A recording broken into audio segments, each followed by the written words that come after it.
Waking up, I found a super handsome guy leaning over my bedside. Before I could recover from the shock of his beauty, the guy blurted out without hesitation, "Mom." I was horrified. "Do you play Valorant too?" The guy's face darkened. "I'm your biological son." Seeing my disbelief, he sighed helplessly. "Mom, stop joking around." My eyes shut, unsure if I'd fallen asleep or died. Rather than accepting I'd birthed a son this big at 20, I'd rather believe he's lost his mind from gaming. I shook my head vigorously. "I don't have a son your age." He looked at me with a complicated expression. "Is it so strange for a 40-year-old to have a son my size?"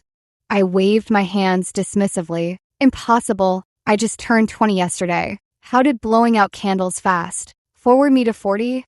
Frowning, he pulled out his phone and pointed it at me. The woman on the screen had fine wrinkles at her eyes and brows. Clearly my middle-aged self. I touched my face repeatedly. Stunned. Did I time travel?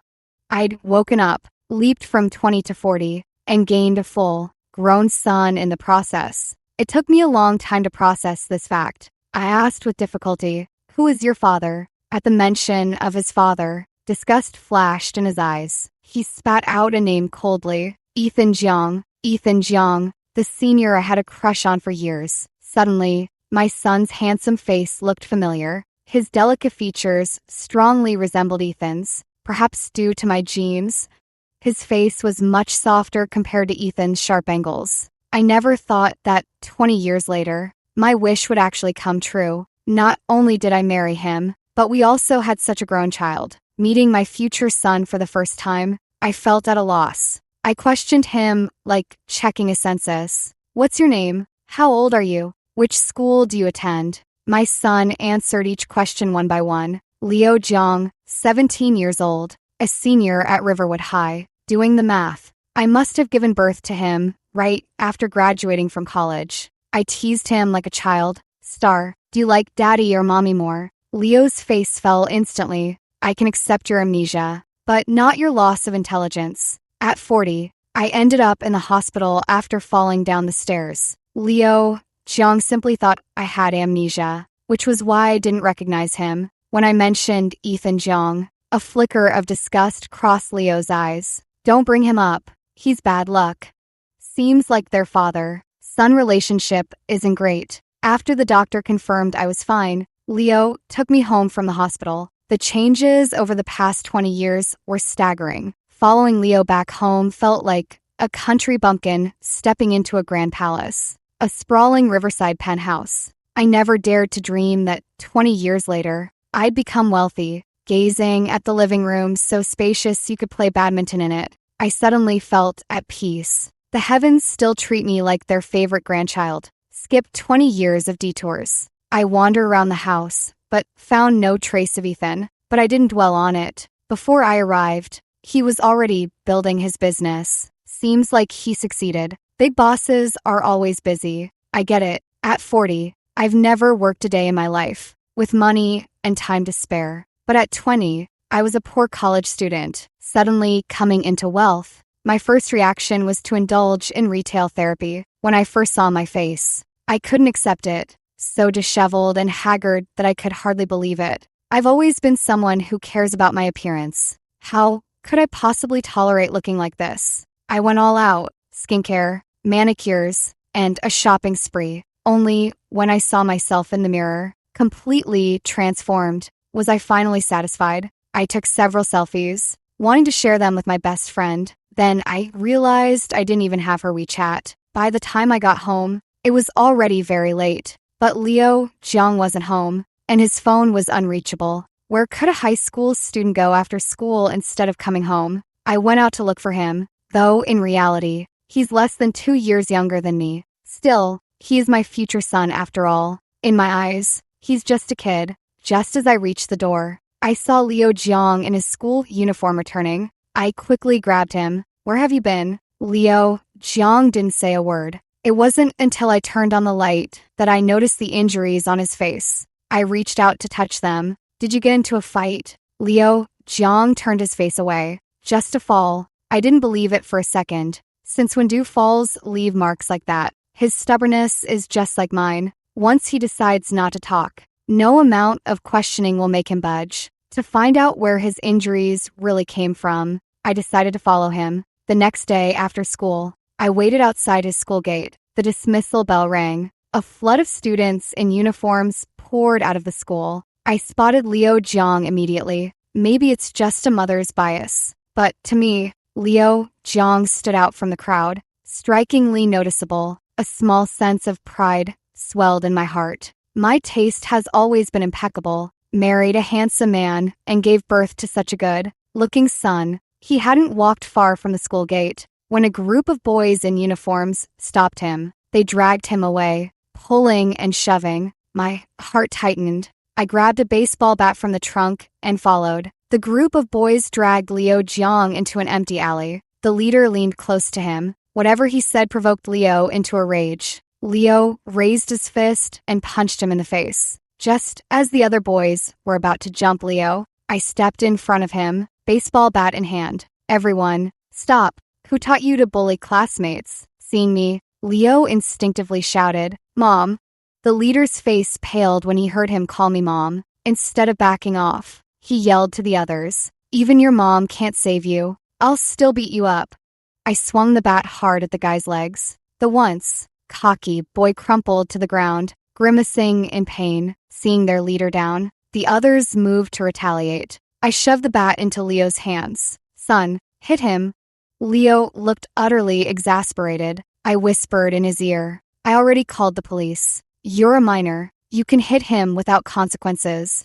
With the baseball bat in hand, Liu Jiang managed to hold his own against the group of boys. But numbers were against him. Liu Jiang soon found himself at a disadvantage. Just as a rock was about to hit Liu Jiang's head, without a second thought, I threw myself over to shield him. The expected pain surprisingly never came. The police had arrived. At the police station, our group was taken in to give statements. Liu Jiang and I were originally the victims, but because I had brought a baseball bat, it was classified as a mutual fight. Fortunately, neither side was seriously injured. After a lecture, we paid a deposit and waited for someone to bail us out to go home. But now the question was, who would bail us out? Instinctively, I reached for my phone to call Ethan Jiang, but Liu Jiang stopped me. His lips pressed into a thin line. "Don't call him." I knew their father-son relationship was strained, so I didn't push it. Then, who could we call? After a long moment of thought, Liu Jiang dialed a number. My best friend Annie, whose voice came from over there. Hearing my son call her godmother, my anxious heart finally began to settle. Not finding Annie Ko in my phone contacts made me suspicious. Had we fallen out and cut ties? But it seemed that wasn't the case. We sat together waiting for Annie Ko to come bail us out, watching as others left one by one. Only the lead boy and us, mother and son, remained. I couldn't help but complain. "Why is Annie Ko so slow?" Liu Jiang looked at me, hesitating to speak, but ultimately said nothing. I lowered my head and scrolled through videos. Sensing someone approaching, I instinctively looked up. Ethan Jiang, dressed in a well-fitted suit, looked much more mature than I remembered, his features sharper, his entire demeanor restrained, just like the CEO version of him I had imagined. I was about to smile and greet him, but then I saw him walk toward that boy. He frowned slightly, ruffling the boy's hair. "How did you manage to cause trouble all the way to the police station?" I opened my mouth to remind him that he had the wrong son, but Liu Jiang grabbed my hand to stop me. With stubbornness in his eyes, he shook his head at me. "Don't call him. He has nothing to do with us." Ethan Jiang seemed to notice us only then, frowning tightly. "Why are you two here?" Before I could speak, that boy cut in first. In front of Ethan Jiang, he lost all his earlier arrogance, pulling at Ethan's sleeve pitifully. "Dad, I know Leo doesn't like me, and it's only right that Annie Cora helped him hit me. Please don't blame them." The kid spoke like a classic manipulator, and Ethan fell for it hook, line, and sinker. With anger on his face, he said, "Coraline, you're a grown adult. Why pick on a child? Come apologize to Xiaoyu right now." I looked him up and down carefully, let out a cold laugh, and stayed silent. Ethan frowned deeply.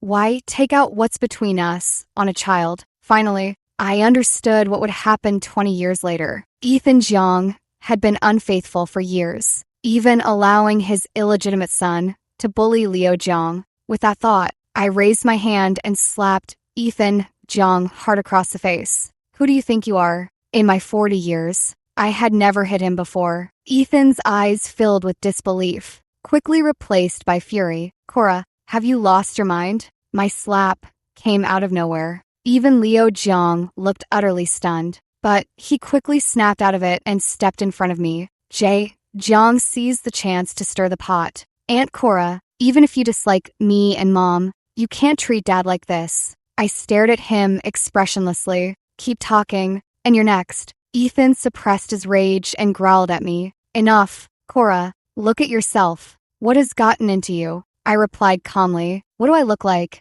Like an absolute goddess slapping you. Annie, who arrived late, and overheard my response as she entered. She completely ignored Ethan's thunderous expression. She burst into exaggerated laughter. I can't. This is killing me. I looked at Annie Co with disdain, a 40-year-old woman who still couldn't act more mature. Fortunately, she quickly composed herself. She stared at me as if I were a rare animal. Oh, finally decided to make a call? My heart sank. Could it be that 20 years from now, I'd turn into a hopeless romantic fool? Liu Jiang watched Annie Ku and me with a complicated expression, hesitating to speak. Annie Ku seemed to notice Ethan Jiang only then and launched into a round of indirect insults. Oh, if your darling husband is here, why did you even call me? Ah, I see. To back up the illegitimate child. The phrase darling husband made my vision go dark.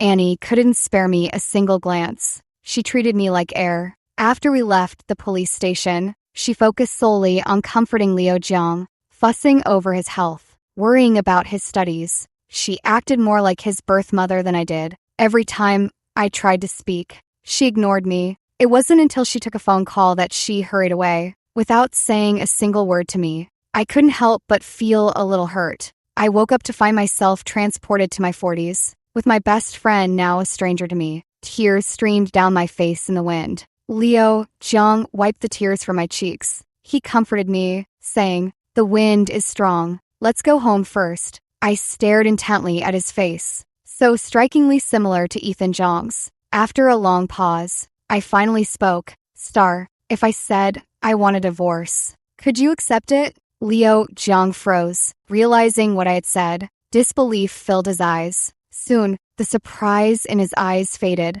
replaced by calm. All right, let's go home now. I tugged his arm and repeated earnestly. Liu Jiang, I want a divorce. I'm not joking. After a long silence, he finally murmured a faint I nudged his arm and joked, "Is that all the reaction I get for wanting a divorce?" Liu Jiang smiled bitterly. Then, how should I react? I looked at him, suddenly at a loss for words. In Liu Jiang's eyes, I had merely temporarily lost my memory. The divorce was just a passing whim. He never believed in something as unbelievable as time travel. Liu avoided discussing the gaps in my memory. I knew nothing about what had happened over the past 20 years, but I could almost guess why my future self was unwilling to divorce. I didn't bring up the divorce with Liu again. I only asked if he was hungry. Liu instinctively said no, but his stomach chose the worst moment to growl. I waved my hand grandly.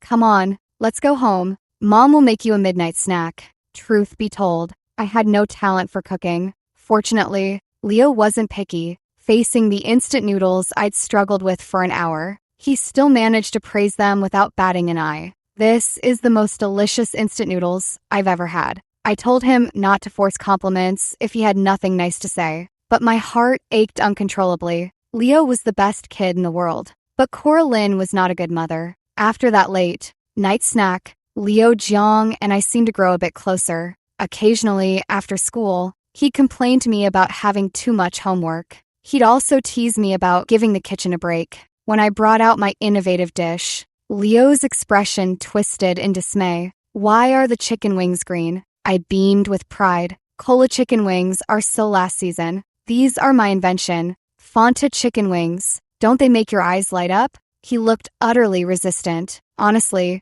I kinda miss the days when you ignored me. At that, we both froze. Regret flashed across his face as he took the plate from my hands. It's just the color that's off. Maybe the taste is amazing. Watching him eat the chicken wings eagerly and praise them, my eyes couldn't help but sting. I snatched the chicken wings from him. It's okay. You don't have to eat them if they're not good. Leo grew frantic. Who said that? I think they're great. Tears fell. Leo stood there stunned, at a complete loss. He fumbled nervously, trying to wipe away my tears. I wiped my face haphazardly. Star, Mommy is so sorry. He looked uncomfortable, avoiding my gaze. It's just a plate of chicken wings. No big deal. I looked at him earnestly. I haven't been a good mother to you. Not now, and not before. He opened his mouth to speak, but ultimately said nothing. I secretly jotted down Annie's phone number, but she blocked me. I tried several different numbers before finally getting through. What do you even want? Her tone was harsh, but I shamelessly kept sweet, talking her. After persistent pleading, she finally agreed to meet me. I'm very busy. You only have 5 minutes. That was the first thing she said when we met. I ingratiatingly pushed the milk tea and cake toward her. She just stared at her phone, her tone icy. You have 4 minutes left. Feeling helpless, I had no choice but to come clean with her. First of all, I'm not crazy. And secondly, I'm completely lucid right now. What I'm about to say isn't a joke. You really need to believe me. Annie said coldly. Spit it out. I looked at her seriously. I've traveled. She seemed not to have heard clearly. I repeated, you might not believe it, but I really came here from when I was 20. She scoffed. Why not just say you've lost your memory? I frowned. Actually, you could say that too. She stood up to leave. I hurriedly stopped her. No, I'm serious. Annie sneered. Cora Lynn, is wasting my time fun for you? Whether it's time travel or amnesia, these explanations are just too far fetched. She didn't believe me, and I was truly at a loss for words. My mind raced frantically. On May 7th, 2025, you won $200 on a scratch off. Treated me to a crazy Thursday feast. Ate so much that someone mistook you for pregnant on the subway and gave up their seat. She looked astonished. Your memory is that good? I sighed helplessly because, for me, this happened just before I traveled. She seemed to believe it. Her expression softened slightly, though her tone remained cold. Did you come just to tell me this? I quickly waved my hands. No, I want a divorce. I came to ask for your help. Hearing me mention divorce, Annie's expression turned complicated. Then she let out a cold laugh. I almost fell for your nonsense. Cora Lynn, are you making fun of me? She turned and walked away. No matter how I tried to stop her, it was useless. I was utterly helpless. Just how foolish was my 40-year-old self? No one believed I would actually divorce Ethan Jeong. The missing memories left me at a complete loss. I sat at the table, waiting from day until night. Outside the window, the bustling traffic felt alien and unsettling, spanning 20 years. I was nothing but a stranger in this world, a fish out of water. Leo Jeong is my son, but after all, he's just an underage child. Aside from Annie Ko, I couldn't think of anyone else who could help me. The coffee shop was about to close. A slender hand tapped on the table in front of me. I looked up to see a handsome, mature face. Simon Su. He raised an eyebrow and sat in the chair opposite me. Don't recognize me? Simon wore a pair of gold-rimmed glasses, giving him an intellectual air. No wonder I was surprised. Who'd have thought Simon Su was once a rebellious punk at 20? He took in my expression, a smile playing on his lips. Cora Lynn, are you really getting a divorce? I nodded. Yes. Simon adjusted his glasses. It seems you really have lost your memory. I corrected him. To be precise, it's more like time travel. Simon didn't argue, lowering his gaze.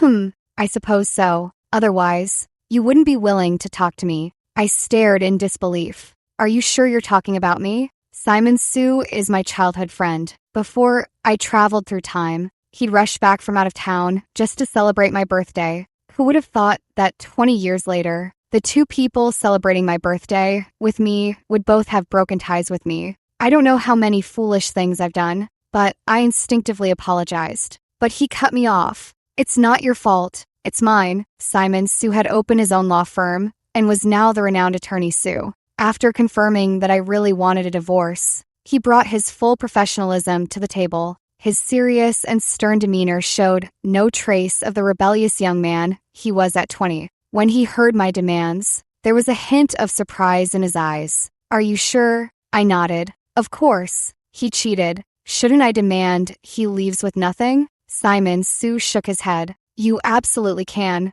By the time we finished discussing the divorce proceedings, it was already very dark outside. Simon Sue offered to drive me home, and I agreed. The things Annie Koo and Leo Jiang were unwilling to tell me. I finally got the answers from Simon Sue, just as I had guessed. Ethan Jiang and I had an unexpected pregnancy after we started dating and married because of it. When we got married, Ethan Jiang was still in the startup phase and had nothing to his name. I sold our old house and gave him every penny I had, then moved with him into a cramped shared apartment. Leo Jiang was born right there in that tiny space. Annie cried seeing me survive on takeout during my postpartum confinement. She begged me to divorce him, vowing to support Leo and me herself. But she was just an intern back then, barely scraping by. Unable to change my mind, she left all her savings with me. Eventually, our situation improved, and we had more money.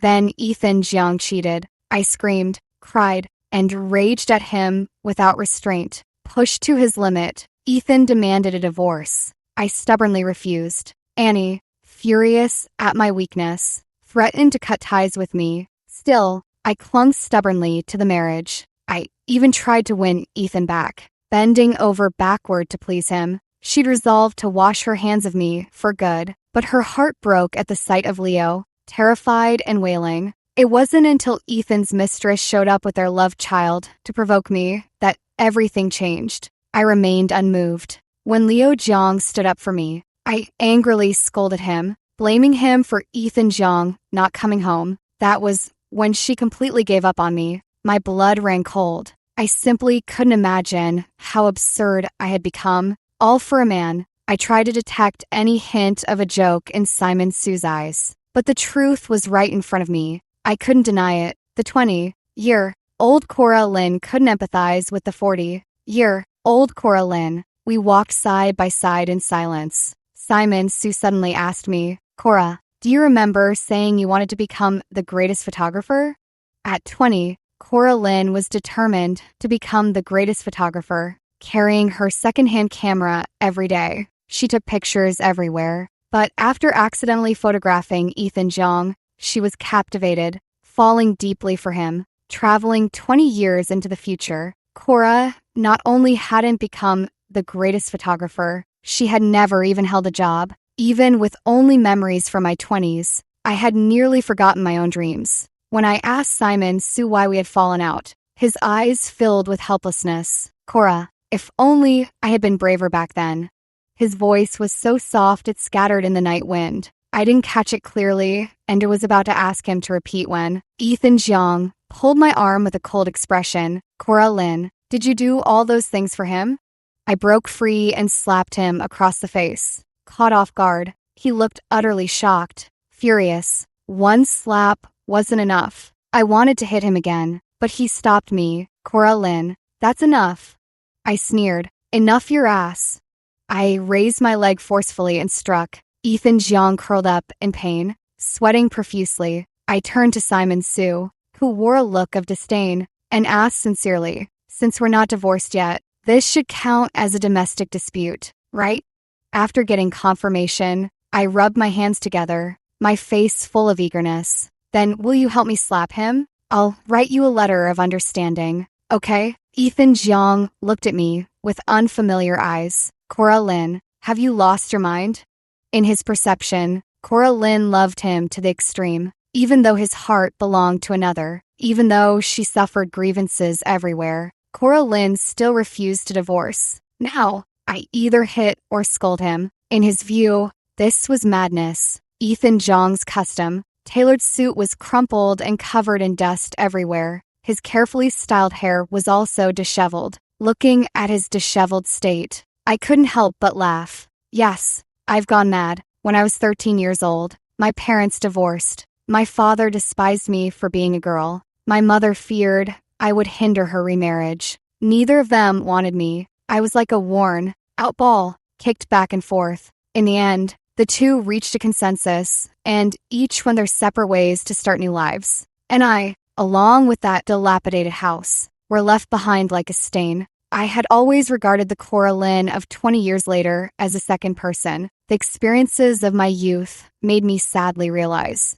we have always been one and the same person. Divorce was a monster in my mind. My parents' abandonment left me feeling like an orphan. After having Liu Jiang, I became a mother. In an equally broken marriage, I stubbornly refused to divorce, maintaining a superficially harmonious marriage, believing it was for the child's good, so he wouldn't end up like me. Yet in this fabricated illusion, I forgot what I originally possessed. Child, friends, career, all were cast aside, refusing to divorce. Abandoned by all, wasn't Cora Lynn simply mad? Divorce wasn't an impulsive decision. Getting Ethan Jiang to leave with nothing wouldn't be easy. Even though he committed adultery during the marriage and was at fault, it still wouldn't suffice. In his early days of starting the business, I sold our old house to provide him with funds. By all rights, I should hold some founding shares. But during the asset liquidation, I had nothing of value aside from the monthly living expenses Ethan Jiang transferred to me. So, I filed a lawsuit against Ethan Jiang's mistress. I didn't need to care who she was, but half the money Ethan had spent supporting her over the years rightfully belonged to me. It was only fair to demand it back. That very night, Ethan Jiang returned. It had been 2 months since our last unpleasant parting. I had changed the door code the same day. Ethan tried the code repeatedly with no success, finally resorting to angrily pounding on the door. Liu Jiang knew I intended to divorce him. After confirming my wishes, he still opened the door. Ethan glared at Liu Jiang. "Where's Cora Lynn?" Before he even saw me, his face met the palm of my hand. A sharp slap echoed, reverberating through the spacious room. Besides Ethan Jiang, Liu Jiang also looked astonished. I wiped my hands indifferently. Not my fault. He asked for it. Since we're not divorced yet, I'll slap him every chance I get. Ethan Jiang had lost face in front of his son. He growled under his breath. "Cora Lynn, when will you stop this?" He tried to confront me, but Liu Jiang held him back firmly. I sneered. "Did McDonald's hire you as their mascot? Always asking for a slap?" Liu Jiang didn't understand and looked at me puzzled. I waved dismissively. "Adult matters. Kids shouldn't ask." Ethan Jiang's face turned livid with rage. "I didn't come here today to play games with you." He shook off Liu Jiang, resuming his smug demeanor. "You sued Wendy Meng just to force me to see you, didn't you? Drop the lawsuit now. If you push too far, you'll regret it." His arrogance disgusted me. I closed my eyes and turned away. "Pretentious fool. Get out." Without another word, Liu Jiang pushed him out. Ethan Jiang fumed, barely containing his anger. "Cora Lynn, if you keep this up, we're getting divorced." I rushed over and slapped him again. "You idiot. I'm the one divorcing you." After slapping him, fearing he might retaliate, I quickly shut the door in his face. A dull thud echoed from the door. Through the peephole, I saw Ethan Jiang's helpless rage. He kicked the door furiously, panting as he spat threats. "Cora Lynn, you got some nerve. You want a divorce? Let's see what good it does you. Don't bother begging me later. It won't work."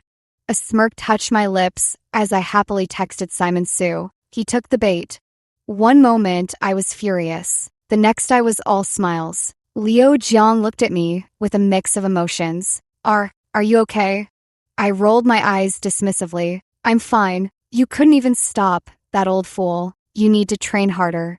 This kid is still too weak." I started planning to enroll him in a Sonda class. Not that I need to be amazing, but at least I should be capable of protecting myself next time someone gives him trouble. I found my camera in the storage room. It was covered in a thick layer of dust. I carefully wiped it clean. The camera still turned on, and the photos in the album hadn't been deleted. It held many pictures I had taken. The photos featured people and scenery, full of life. As I scrolled further, the colors remained, but the images seemed to dim. I adjusted the camera and found it could still take pictures. The lens focused, and Liu Zhang's handsome face filled the frame. I proudly handed the photo to Liu Zhang. "Damn, I'm good." He looked at the photo. "What's so good about it?" I said proudly. "I made you look this handsome." He stayed silent for a moment before speaking. "Uncle Simon is outside." Hearing that Simon Su had arrived, my eyes lit up. Liu Zhang gripped my arm, his eyes downcast and expression weary. If you like him, don't worry about me." I was both amused and exasperated. "You're overthinking it. If I really wanted to be with someone, your opinion wouldn't matter anyway." He looked shocked, not expecting me to say something like that. I stopped teasing him. "Simon Su is a lawyer helping me with my divorce case." He finally relaxed, but still lectured me like a little adult. "If you really like him, I can accept him too." I patted his shoulder with a serious expression. "The first thing you need to do right now is uninstall all those melodramatic soap operas. You're dreaming of romance before we've even secured the money." Simon Su brought me good news. Ethan Jiang has started transferring assets. He's emptying out all the marital property. He even wants to saddle me with massive debt. I couldn't help but click my tongue in disbelief. The saying "no poison, no husband" just became reality. Thinking back, I only wanted him to leave with nothing. I was too soft-hearted, though part of me wants to learn from his playbook.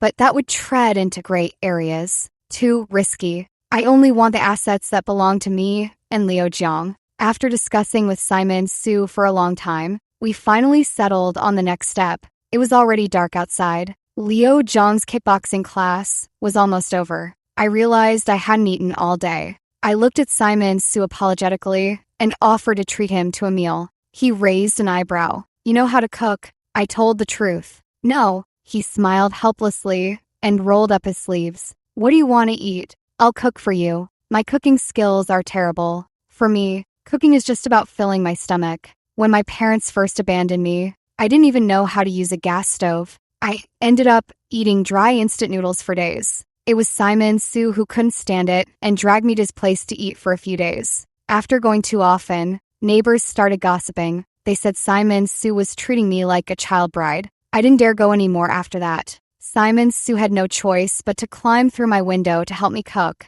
That's when he honed his cooking skills. Truthfully, I've always been in a state of disbelief about marrying Ethan Jiang. For me, with memories only up to age 20, Ethan was just a photogenic senior. My crush on him was purely skin deep. I still couldn't believe I'd do those unacceptable things for him. Simon Su prepared 3 dishes and a soup. All were my favorites. As the food was served, steam rose between us. Simon wore an apron, his eyes gentle and warm. I looked up at him. "Simon, back then."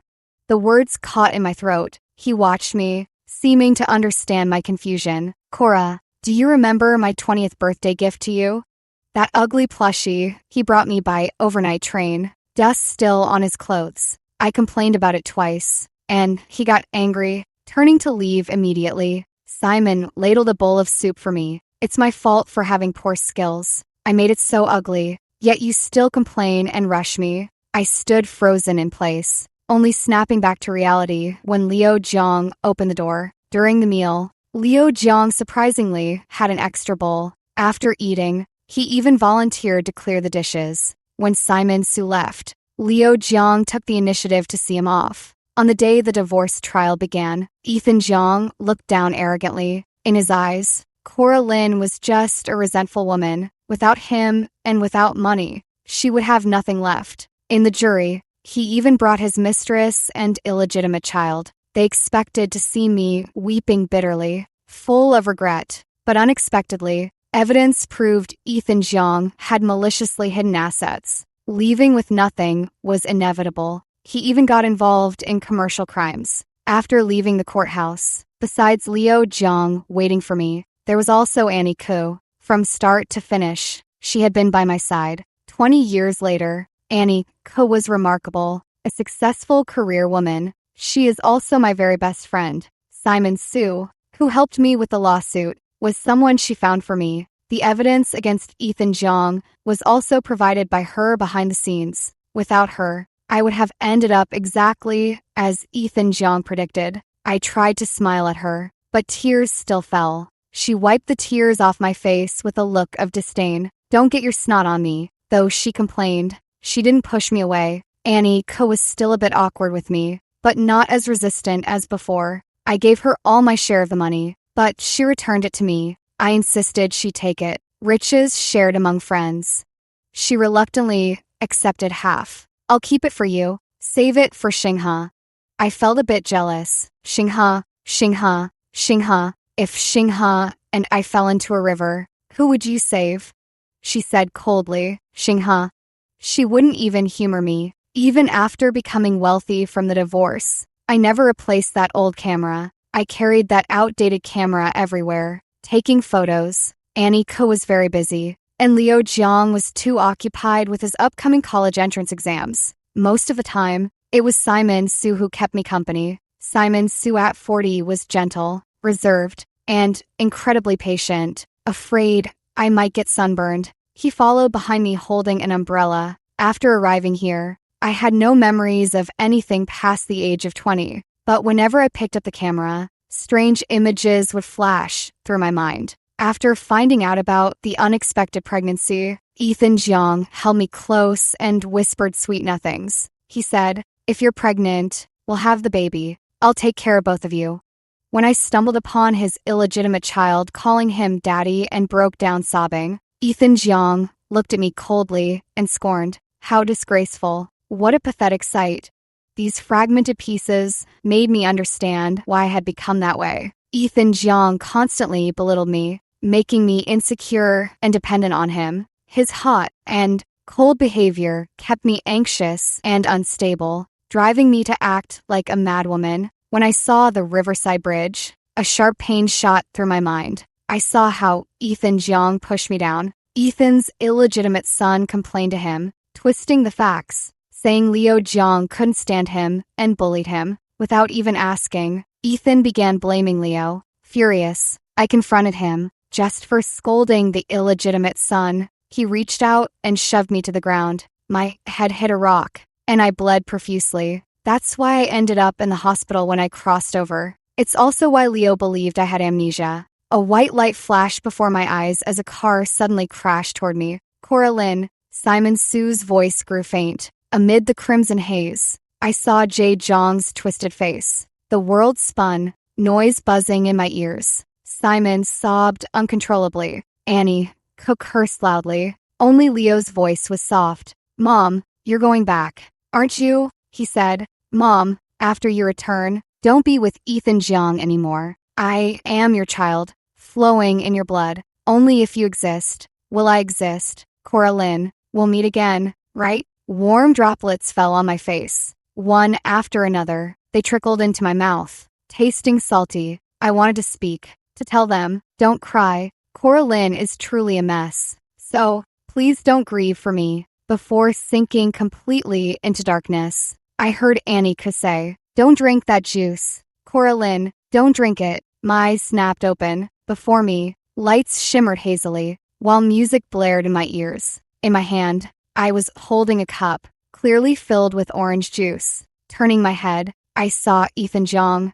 in his 20s, looking at me tenderly. "Don't drink alcohol. Have this instead." I closed my eyes, then opened them, realizing this wasn't a dream. I set the cup down and tried to leave, but a hand pulled me back. A girl wrapped her arm around my shoulder, urging me not to spoil the fun. As the light swept over, I finally saw her face clearly. Ethan Jiang's affair partner. I raised my hand and splashed the juice in her face, watched her scream loudly and vomit repeatedly. Ethan Jiang frantically wiping her face. I turned and left without looking back. Finally, I understood. All of this was carefully calculated by Ethan Jiang. After realizing I had feelings for him, he lured me to the bar and made me drink the spiked alcohol. He knew I craved love and used it as a trap. Step by step, he obtained his initial capital from me. Rich, sheltered young women aren't easy to deceive. To him, someone like me, yearning for love but still somewhat valuable, was just a plaything. They still tried to grab me, but Annie Ko, holding her phone high, intimidated them. Simon Sue, the blonde-haired one, blocked their path. Don't move. The police are on their way. Annie Ko gripped my hand tightly. Don't be afraid. This time, I won't let you face it alone. I still sold the house and gave all the money to Annie Ko. With this money, the future Ethan Jeong could successfully start his business, and Annie Ko, who had nothing from beginning to end, could also become a strong, successful woman. I believe Annie Ko is even more capable than him. Even if Annie Ko fails, it's all right. I'm willing to accept it wholeheartedly. Simon Sue's doll was hideously ugly. I dug it out from the bottom of the cabinet and accidentally tore it. A piece of paper fell out. Cora Lynn, I want a place in your future too. My secondhand camera's photo collection kept growing. When Annie Ko earned her first pot of gold, she hugged me, crying and laughing. Simon Sue looked so nervous. He was about to cry when he proposed. Annie Ko nitpicking and criticizing Simon Sue at my wedding, and the baby with a beauty mark on the bridge of his nose. Just like Leo Jeong, he is mine and Simon Sue's child. He is also named Xinghe. His name is Leo Lin, the absolute best child in the whole world. Leo Jeong's side story. I am the child of Cora Lynn and Annie Ko. Ethan Jeong is my biological father, but he is not my dad. When I was little, I didn't understand why Mom was sometimes kind and sometimes cruel. My godmother, Annie, could told me not to blame her. She was just sick, trapped in her own world. She grew increasingly confused, even treating Annie Ko poorly. Uncle Simon said he would take her away. She cursed him, said she hated him, then turned away and cried. She cried so bitterly. Books say Sister Lin came to repay her tears. My mother must be Sister Lin. She was always crying, always in tears, with endless tears to shed. Ethan Jeong's illegitimate son taunted me, saying neither father nor mother loved me. He was wrong. Mom was ill, not unloving. When he framed me again, and Ethan Jeong moved to strike me, it was Mom who shielded me. Yet she was the one who got hurt. Truthfully, I resented her. Why didn't she just divorce him? What's so great about Ethan Jeong? But as I kept hating, I found I couldn't hate him anymore. Her illness worsened, and she lost her memory. Yet she believed she had traveled through time. Her behavior became entirely different from before, but at least she stopped crying. My amnesiac mother always had endless nonsense to say. She forgot me, and she forgot Ethan Jeong, neither loving him nor hating him. His delicate features strongly resembled Ethan's. Cora Lynn, I thought, if she can't remember, then perhaps it's better not to recall. She fought for me and saw Ethan Jeong bailing out his illegitimate child. She wasn't heartbroken, but filled with self-blame. I forgot, with or without memories. She is still Cora Lynn. No one in this world understands Cora Lynn better than Cora Lynn herself. She guessed it. She said she wanted a divorce. Truthfully, I felt uneasy. I was afraid that after the divorce, she wouldn't want me anymore. But still, I hoped she would divorce him. I could see how relaxed she was when she was with Uncle Simon. So I told Uncle Simon not to hurt her. Uncle Simon just said he regretted it deeply. If he hadn't acted out of spite back then, she wouldn't have ended up like this. I never quite understood the things adults said, but it's okay. I'm growing up fast, and I'll protect her. She left before I could grow up. I know she isn't dead. She must have gone back. I wish I could be your child again. But more than that, I want you to be happy. Cora Lynn, next time, don't be with Ethan Jeong.